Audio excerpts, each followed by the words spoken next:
అంటే light weight తీసుకున్నప్పుడు దాన్ని పాలిష్ చేయడం అవసరం అంటారా, లేదా మీరు చెప్తున్నట్టుగా కేర్ఫుల్గా పెడితే చాలు అంటారా? పాలిష్ ఏంటంటే కలర్ ఆఫ్ ది ఐటమ్ మారుతుంది. ఫస్ట్ ఐటమ్ ఎల్లో గోల్డ్తో వస్తుంది, మనకు నక్షి పాలిష్ కావాలా, యాంటిక్ కావాలా, టెంపుల్ ఫినిష్ అంటే రెడ్ రోజ్ పాలిష్ వస్తుంది, ఎల్లో ఫినిష్ అంటే ప్లెయిన్ ఎల్లో ఉంటుంది, దాన్ని కొంచెం షైన్ పెడతాం. లేదు మనకి కంప్లీట్ యాంటిక్ కావాలంటే కంప్లీట్ బ్లాక్ పాలిష్ వస్తుంది. సో అది లుక్ ఈస్థెటిక్ కోసం మారుతుంది పాలిష్, కానీ ఐటమ్ కోసం కాదు. జస్ట్ చూడడానికి కొందరు యాంటిక్ జ్యువెలరీ ఇష్టపడుతున్నారు. యాంటిక్ జ్యువెలరీ ఏంటంటే ఆ రస్టిక్ లుక్ ఉంటే ఏంటంటే మన పేస్టల్ శారీస్ కానీ బాగా అవుతుంది. ఇప్పుడు ట్రెండింగ్ ఉంది, పలానా 5 years తర్వాత ఈ పాలిష్ వద్దు అంటే చేంజ్ చేసేసుకోవచ్చు. Gold is always yellow in colour, దాని మీద మనం ఈస్థెటిక్ కోసం పాలిష్ చేస్తాం. రెడ్ కలర్ కూడా ట్రెండింగ్ ఉంది కదా?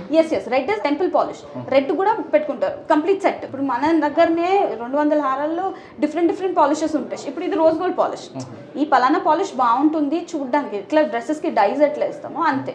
Gold is gold in colour, just పైన మనం పాలిష్ చేస్తాం విత్ అ బ్రష్ అంతే.